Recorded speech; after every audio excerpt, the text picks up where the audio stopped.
Some big news in Oregon football recruiting here on Friday, August 9th, 2024. I'm your host, Max Torres with ScoopDuck on 3, joined by owner and publisher Justin Hopkins. Some big news, Justin, as 2025 wide receiver Isaiah Mozee has officially announced his decommitment and flip, if you will, flipping from the Oregon Ducks to the Nebraska Cornhuskers. Some big news on the recruiting trail for landing on the Ducks. Not the best news that you want, but not really unexpected, I don't think. Yeah, it wasn't. It was not. It's not unexpected. You're right. I think the only thing that adds just a tiny bit of salt to it is just obviously it's a day removed from Aaron Dunn committing to Utah.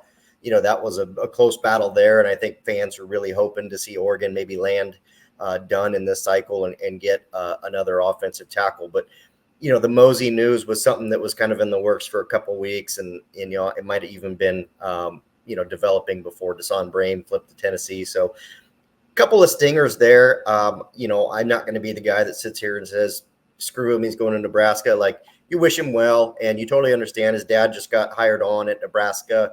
You got to assume that they have a really good, close relationship. So it totally makes sense. In fairness, this is not one that cripples this recruiting class for Oregon. Obviously, of course, they've got DeCorian Moore and Dallas Wilson committed already. So, if there's maybe one that Oregon, could afford to lose, not that you ever want to lose any, this is one that doesn't really cripple the class. So again, not trying to nitpick or put him down in any way, but let's be real about what this means for Oregon. And of course, wish him well and totally understand why he would commit to Nebraska. The developments on the trail continue for the Ducks. This is actually their third flip of the class, I want to say, with Mozee joining Josiah Sharma from Oregon to Texas, and then Deshaun Brame from Oregon to Tennessee. And I like your point there, Justin. I think that Mozee is a great player, but with the haul that the Ducks have with Junior Adams at wide receiver, DeCorian Moore, Dallas Wilson, Cooper Perry, I think they're going to be all right. I think this is a unique situation, a unique dynamic, because I think Oregon's kind of ace up their sleeve in that Mozee recruitment maybe was the fact that Lanning coached with Mozee's father in the high school ranks before he, as he kind of climbed up the coaching ladder. But when a guy's dad gets offered by a historic program, I guess you could say big time program, but even though they haven't been very great on the field lately, it just kind of, it makes sense that was the way that one unfolded. Well, not to dig up the blue blood discussion again, but most consider Nebraska a blue blood. So, like you said, that's a historic program with a ton of tradition. Multiple national championships. It's been a while for the Huskers, and it's been at least a pretty difficult decade for them, to say the least. So, but still, it's pretty hard to argue that that's not one of the blue bloods of college football. That's a pillar of college football. So, and of course, now that we look at this, Nebraska is much closer to Missouri than Oregon is, so that's another, tip in the cap there. But, don't really want to take too much away from Matt Rule. I think he's doing a pretty good job there at Nebraska, trying to get them rolling on some top recruits. This is a big win for them. This is a big get in their recruiting class, and that's great. Meanwhile, for Oregon, it's kind of like good player would have, would have loved to have him, but doesn't leave this big vacant hole with his departure. So I think the Ducks move forward. Not really sure what they do moving forward at wide receiver. Not sure that there is a demand to fill that spot, quite frankly, with another receiver. So we'll kind of take a look at that and see what's left on the board. But that's the next biggest news of the day, besides obviously Oregon missing out on Aaron Dunn, which is quite frankly a bigger sting at the moment, missing out on him versus this flip, in my opinion. Yes, speaking of Nebraska, I don't know about you, Justin, but I kind of want Nebraska to be good. I think college football is more fun when some of these historic programs show up and deliver and are able to kind of get back to their heyday a little bit, if you will, right? It's been a while since Nebraska was really in that top upper echelon of the sport. But you kind of answered one of the follow-ups that I was going to have, which was just what's next for Oregon after this news. I don't know if some fans maybe are out there wondering, does this make Michael Terry more of a priority now that Mozee is going to be heading to Lincoln? Maybe we can just kind of dive into that a little bit as we peel back that question. Yeah, I'll just assume you asked it, and I'll dig in. I think you hit the nail on the head there, Michael Terry, with the combination of Mozee and Dashawn Brain flipping, because he could play either of those positions potentially. I think he continues to become an even bigger priority, not that he wasn't already. So I think we kind of look to see, if Oregon reacts there. The big thing is, and I just did an update with Terry on ScoopDuck, and he's quite frankly said, I'm in no rush to make a decision. I want to make a commitment, and I do not want to decommit. So I want to be absolutely certain of my decision. And, I felt like, others have said this, and I felt the same way. Maybe there was a chance he decided soon, maybe in August. I didn't really get that feeling from him in that conversation, but we both know that could change. So, to me, it depends on how long-winded you want me to go here, but you're right. I think Michael Terry is the one we look at the most. And I think the same way about this as I do with Oregon missing on Aaron Dunn and needing another prep offensive tackle. There's no need to rush here. There's no need to panic. There's no need to just start offering dudes so you can make sure that you've got a body at that position. I think you will see Oregon just basically play the long game and be patient here. And I know we talked about this briefly yesterday, but there's going to be coaching transition. There's going to be guys that take visits in October, November, December. Things are going to change. Everybody's commit list is not going to look the same in 4 months as it does today. So, if you're Oregon, you just kind of lay in the weeds there and maybe start kicking some tires on some guys and just see where that takes you down the road. So just because we don't know the names today, and I'm not sure that this staff even knows the names today, there will be developments of guys that I think reciprocate interest in Oregon, and then we'll see where that takes us. Let's stay on Michael Terry a little bit more, Justin, because you did get that interview, and people can go read that over on ScoopDuck. Come and see us at ScoopDuck.com. Try us out. Best in Oregon football and recruiting. That's what I'm thinking. I think Justin probably agrees with me. But let's talk a little bit more about Michael Terry, because he's kind of looking like he might be playing the long game to a degree. He's exercising that full control of his recruitment. And let's be honest, Oregon and Texas aren't going to close the door on him if he's deciding to take a little bit longer. But there's a couple directions that I think we can go in here. A couple of points that come to mind for me. I think the first is, if he takes his decision into the season, it'll potentially help both programs because you'll see what they can do on the field. Are they able to deliver on what they're talking about? Are they living up? Are they walking the walk instead of just talking the talk? And you can continue strengthening those relationships. I think you kind of think with these two programs, with how long they've both been recruiting Terry, you kind of ask yourself, well, how much stronger can these relationships get? But I do think that is something that could help both programs. And then the other note that I think is worth mentioning is how Texas is kind of turning things around a little bit and really trying to bounce back from missing on Decorian Moore, adding a commitment from 5-star wide receiver Kalik Lockett earlier on this week, a major in-state guy that they were able to beat out. I think it was Alabama and maybe Texas A&M were some of those programs. So I kind of just served that one up wherever you want to take it. No, it's great. And I agree with you. I think there's two parts here, and I'll go with this first. You kind of wonder, basically Oregon, no longer has Mozee committed or Dashawn Brain. And again, I mentioned the two just because Terry could play either spot. We don't really know. And you look at Texas, meanwhile, did add Lockett. Looks like they might potentially add Jamie French as well, another elite. I think he's a 5-star, might be a high 4-star. Either way, another elite wide receiver. I think he commits later this month. So you start looking at, okay, well, they're making additions, for guys that would compete in the same spot as him, whereas Oregon is making subtractions. And so you wonder how that factors into things. The second thing, and this was a little bit of the news that he gave, is that basically Texas A&M is out. So it's Oregon, Texas, and Nebraska moving forward. To me, it really feels like maybe if he's wanting to be sure of his decision, which I totally respect that, I think that's the right way to do it. I think maybe he wants to make sure that, maybe Nebraska and or Texas are going to be, I'm sure what they're telling him they're going to be, right? How they're going to use somebody that could fit, play a role like him, how their offenses are going to look. Is like, I have this question. This is a totally different podcast. Is Texas going to be legit this year? I truly wonder that. I mean, Sarkisian had a hell of a team last year. and it just didn't quite come all the way together. So I think if you're Michael Terry, and I'm guessing maybe there's a little bit of chirp from Oregon on this, you're kind of, hey, you might want to make sure these other two schools are going to be what they're telling you are going to be. Matt Rule's got a hell of a turnaround job at Nebraska coming. I don't think he did a pretty good job in the transfer portal, but there was still a lot of, they need to add a lot of meat on that bone to get them, competitive. And the Big Ten is going to be as good as it's ever been, or as competitive as it's ever been, in my opinion. So, if he does wait into the fall, are those the things that he's looking at? Is he watching Nebraska and their offense? Is he watching Texas and seeing if, Sarkisian can really put it all together this year? Because I think those questions don't really exist about Oregon, if I'm being honest. Okay. Yeah, no, that's fair. I mean, I think I'm kind of in the camp that thinks this is more Oregon versus Texas when it really comes down to it.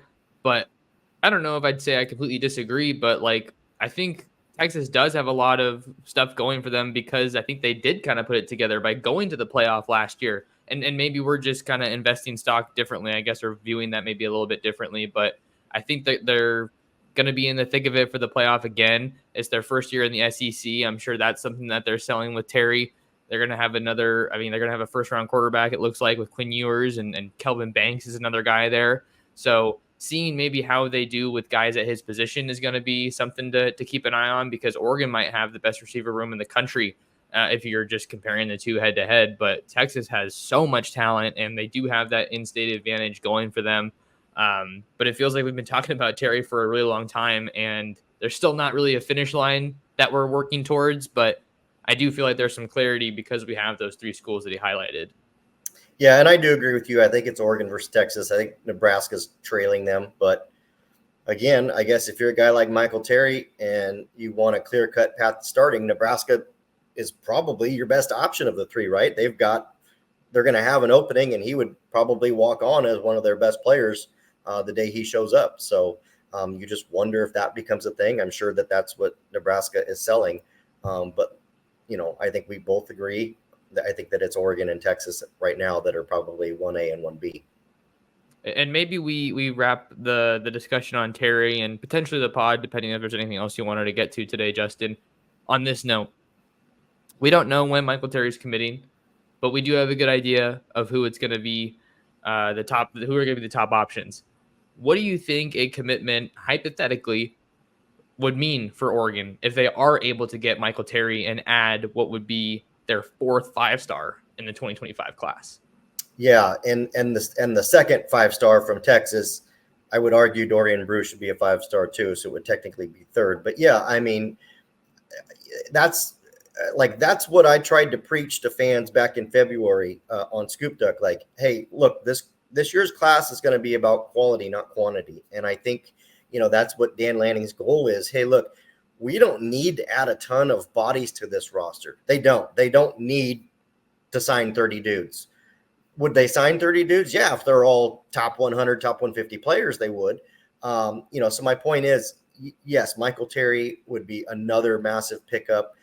You start to look at what Junior Adams is doing with, obviously with DeCorian Moore, Dallas Wilson, and then you throw Michael Terry in there, which Michael Terry, I feel like, is a Rashad Samples, Junior Adams combo commit. I think the two of them are equally working hard there. So, it's going to be interesting to see what that does. And quite frankly, that's why I'm saying there's no definitive answers at some of these positions. Sure, they lost Hassan Brame, and there's not there's only one new name, right? And that's Andrew Olesh, committed to Michigan. Oregon just offered, and we can get into that or we don't need to, but Oregon just offered him. Michigan commit. There was a lot of chatter that might happen, in the last week leading up, but you don't see a bunch of panic offers at tight end. And at wide receiver, I doubt we'll see a bunch of panic offers there. I think Oregon will just sit around and wait for some of these top 50 guys to say, hey, look, I want to take some visits and make sure my decision, and that's where they'll pounce. All right, one more thought on Terry from me, and then how about we wrap on Andrew Olesh for today, Justin?